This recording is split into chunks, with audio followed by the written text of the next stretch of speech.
Oke, kita langsung to the point aja ya. Seringkali kita mikir kalau jadi cerdas itu artinya harus baca banyak buku, nonton banyak video, padahal bukan itu intinya. Ini bukan soal seberapa banyak informasi yang kita telan, tapi gimana cara kita ngolahnya. Soalnya, tanpa sistem yang benar, otak kita itu bisa berubah jadi, ya, gudang rongsokan intelektual. Pernah nggak sih ngerasain kayak gini? Seharian udah baca banyak artikel, nonton video-video keren, tapi pas ada masalah beneran, kok ngeblank ya? Kepala rasanya penuh, tapi di saat yang sama juga kosong melompong. Nah, kalau kamu pernah ngerasain itu, tenang aja, kamu nggak sendirian kok. Nah, ini dia nih, inti masalahnya. Kelihatan jelas banget perbedaannya. Di sebelah kiri ada tempat sampah intelektual. Isinya, tumpukan fakta acak yang nggak saling nyambung. Tapi di sebelah kanan, itu tujuan kita, rumah pemahaman. Di sini, setiap info punya tempatnya sendiri, terhubung satu sama lain, dan benar-benar bisa dipakai. Oke, masalah ini tuh ada namanya loh, namanya obesitas informasi. Analoginya gampang banget.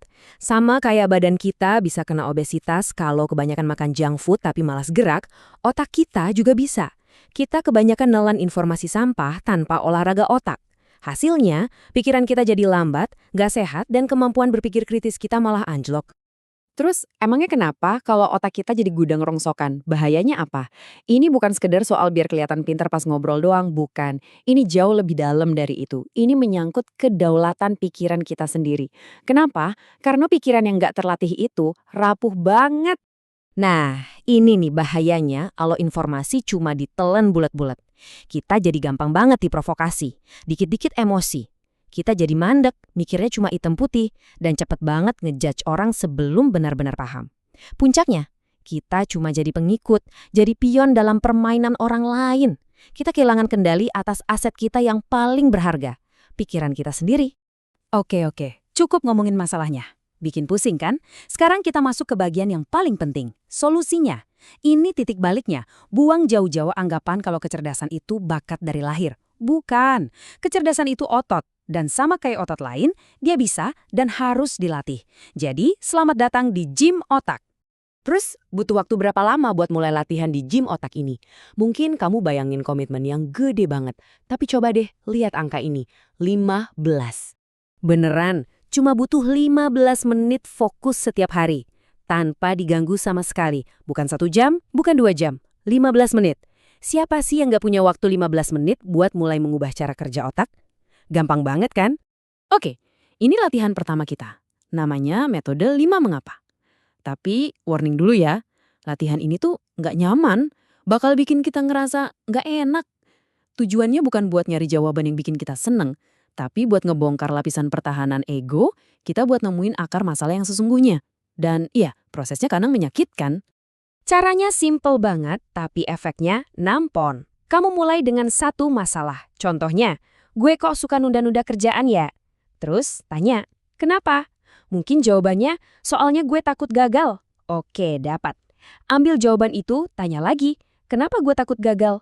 Terus gali, sampai 5 atau 6 lapisan. Setiap mengapa bakal ngebawa kamu makin dalam, ngelewatin alasan-alasan di permukaan sampai ke inti masalahnya. Dan kutipan ini benar-benar merangkum kebenaran yang pahit. Ini bagian yang mungkin sakit, tapi disinilah transformasinya terjadi. Latihan ini maksa kita buat berhenti nyalahin keadaan atau orang lain dan mulai ngaca. Seringkali akar masalahnya ya ketakutan kita, kemalasan kita, atau ego kita sendiri. Siap buat ronde kedua? Kalau tadi kita gali ke dalam, sekarang kita bakal perang sama diri sendiri. Tujuannya? Secara sengaja kita bakal berburu dan menghancurkan salah satu musuh terbesar dalam berpikir jernih. Dan musuh itu namanya bias konfirmasi. Ini tuh kayak settingan pabrik di otak kita. Kita secara alami cenderung nyari informasi yang setuju sama kita, yang mendukung keyakinan kita. Kalau ada info yang beda, bodo amat, kita abaikan. Jadinya kita kayak hidup di dalam gelembung buatan sendiri. Nyaman sih, tapi bahaya banget. Jadi, gimana cara ngelawan bias ini? Pakai latihan uji posisi. Gini caranya. Ambil satu keyakinanmu yang paling kuat. Sesuatu yang kamu yakin 100% benar. Udah? Oke. Sekarang, tugasmu adalah cari argumen terkuat dari pihak lawan.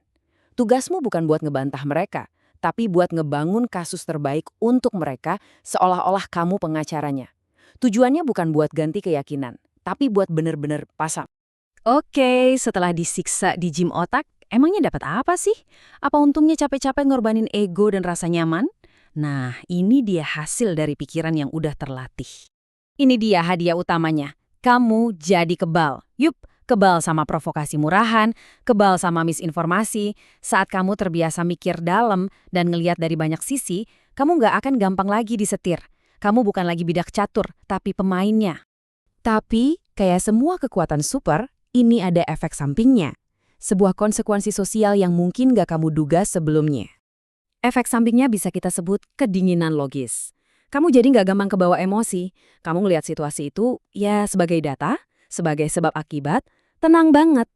Tapi, buat orang di sekitar kamu yang terbiasa dengan drama dan reaksi emosional, ketenanganmu ini bisa jadi aneh.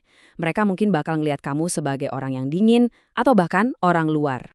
Dan semua ini balik lagi ke kutipan ini, yang menurut saya ngena banget. Mencari kebenaran itu ada harganya. Harganya bukan uang, harganya adalah ego kita. Kita harus rela menukar enaknya perasaan paling benar dengan kekuatan untuk benar-benar paham. Jadi, sebagai penutup, saya mau kasih satu tantangan. Satu pertanyaan buat memulai perjalananmu di gym otak ini. Coba jujur aja sama diri sendiri. Apa satu keyakinan yang kamu pegang erat banget, sampai-sampai mikirin buat ngeraguin itu aja udah bikin takut? Nah, temukan itu, karena disitulah latihanmu dimulai. Keberanian buat menghadapi pertanyaan itulah langkah pertama menuju kebebasan berpikir yang sejati.